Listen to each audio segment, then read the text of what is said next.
I think that tonight's game actually showed some maturity on our part, a little bit of growing up. The first half of this game was actually played almost identical to the first half of the game at their place. They play a sagging man defense, and so it takes us out of being able to do a lot of the things that we like to do off the bounce and penetrating into the lane and kicking. And so we talked at halftime about just settling in, being patient, running offense, getting the looks that we wanted, and I thought we came out and did a really good job of that in the second half. 5 turnovers for the game, I think just speaks to us kind of understanding what the game plan was and what we were going to need to do tonight in order to get this win.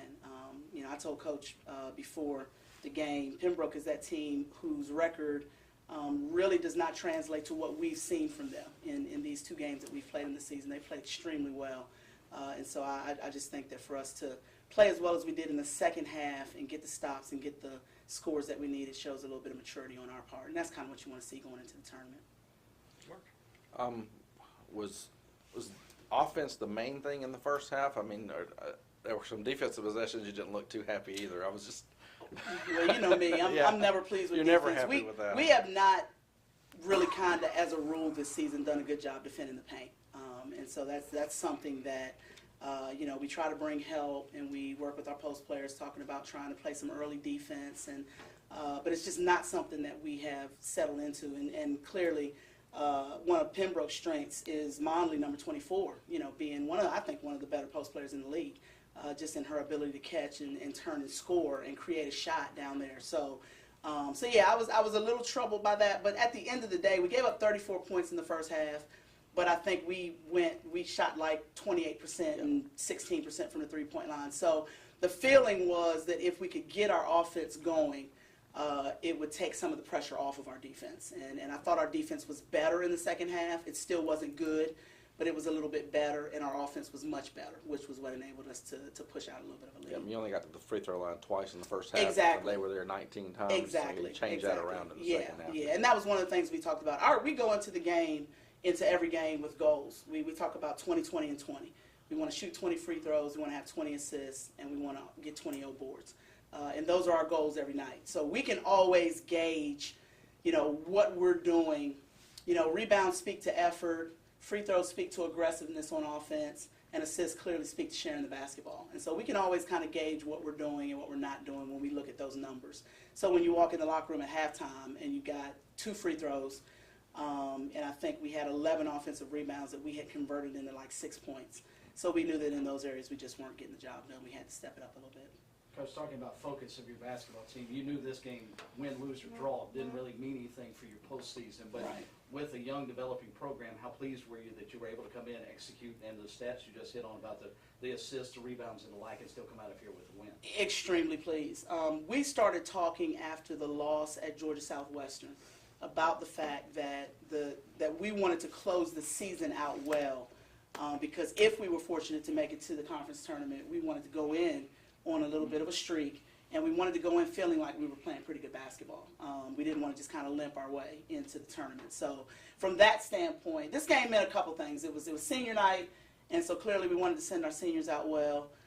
This team had beaten us earlier in the year, and so we did feel like we wanted to answer that, respond to that a little bit. And then thirdly, and most importantly, was just the feel that we felt like we wanted to have heading into a game on Saturday. So I think all of those things we were able to accomplish. Has this team surprised you? 21-7, you wrap up the regular season. Did you feel like this was the kind of team you might be able to have when practice began in October? No. At 10-0, 11-0, I was shocked.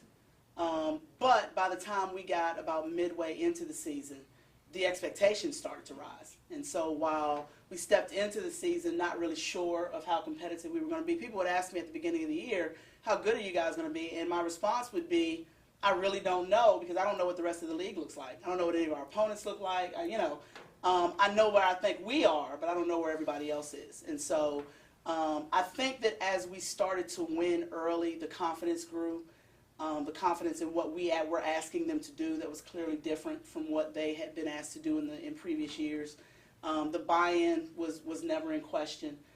So yeah, I wouldn't have predicted this at any point at the beginning of the season, but I'd say maybe by January our expectations had risen to the point where we felt like we could be a top half team in the league. So I think we're pretty pleased with where we're at now, and probably no longer, in awe of what we've been able to do. I think we feel like we've done a pretty good job and just kind of earned our positioning at this point. And to put it in terms of my business, Camille doesn't get a lot of headlines, but she's been obviously very important to you guys. Absolutely. And can you just address how important she was tonight, and really how important she's been to you guys this year? The single most important thing for me to do between now and next year is replace Camille Dash. That hands down. They're just, and we'll miss Lay, we'll miss her scoring. She does some other things for us, but she has filled so many roles in terms of leadership and in terms of being that person that we've asked to defend the ball on a lot of occasions and be our best on-ball defender. Early in the year, she was that kid who we knew could kind of come off of a screen and hit a mid-range jumper. By the end of the year, she's knocking down threes. And so it's really been fun watching her game evolve. Just the things that we knew she was able to do when we came in and the things that she's doing now as she's gotten more and more comfortable with our system and her role. Has just been, it really is kind of why you do it as a coach, just getting an opportunity to watch kids develop and grow. But she has been one of the most valuable, if not the most valuable player that we've had this year in terms of her consistency. Everybody, we're kind of up and down some nights, and we've got kids who do really good things for us from night to night. Camille has been very consistent. And that's probably the biggest compliment that as a coach you can give any kid, because inconsistency is really difficult to coach. But she's been so consistent, we feel like we've known what to expect from her every day in practice and every night when she steps on the floor, and that's been huge. So that's a big hole that will be left that we're going to have to fill. Now, we feel pretty good with Shanice and Kai and some of those younger kids that are behind her that have gotten a chance to learn this year.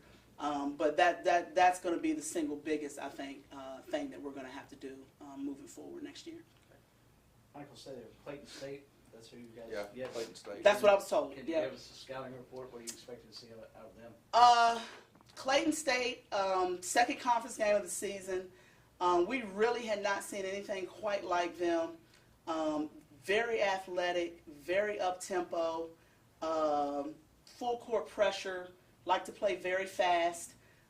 It took us about 30 minutes of that first game to decide that we could play with them. And we actually closed the game out really, really well.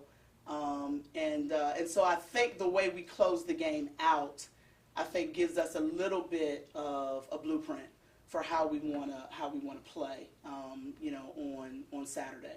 But they're good. They are, they're upperclassmen led. Clearly, they're a program that's used to winning, that's had a lot of success over the last 5, 6, 7 years. And so we're going to have to go in and play really, really well. But at the same time, I think our styles mirror. Our styles tend to be very similar in that we want to press you, we want to turn you over a little bit and get out and run and things like that. I'm really encouraged with the way that we are running offense now, so much better than we were back in December when we saw them. So yeah, I think we'll have to go in and play well, but I think it's a very winnable game for us. But I think we got to bring the right mindset. I think the first time we played them, we did not. And I think once we kind of set our minds and closed out, we just had kind of let too much time pass before we got, really got into the groove. So we'll see. You guys up to number 6 in the regional poll now? I saw that this afternoon that we had bumped, I think, Augusta. Yeah. From, I guess, based on last week's head-to-head game. Even if you guys were to go one and done in the tournament, do you feel pretty good about your? Barring upsets, right? Where some sure. number 8 seed in a tournament doesn't go up and win a tournament Exactly. and get in there. Exactly. Do you feel pretty good about your chances? Without knowing, how the selection works, and Murray and I have been talking a little bit. He's got a lot more familiarity and experience with the D2 region and how all that works. Without knowing, I think our body of work is actually pretty good. In terms of playing in the league. I think that we are in, maybe arguably, maybe not. I think we're in the better of the 3 conferences in the region. So I think that our head-to-head competition against each other should weigh pretty heavily. I think our undefeated record in our non-conference schedule, which was all regional, should help us as well. So, I think our body of work is good. But again, you know, it comes down to people that I don't even know at this point. So what we've got to do is we've got to continue to win, and we've got to continue to build on our resume. You know, but I do feel pretty good with what we've been able to do up to this point. You know, and I like where we're at right now in the poll. And like you said, you know, other than maybe an upset or two in some conference tournaments, I feel like we've got a pretty good shot.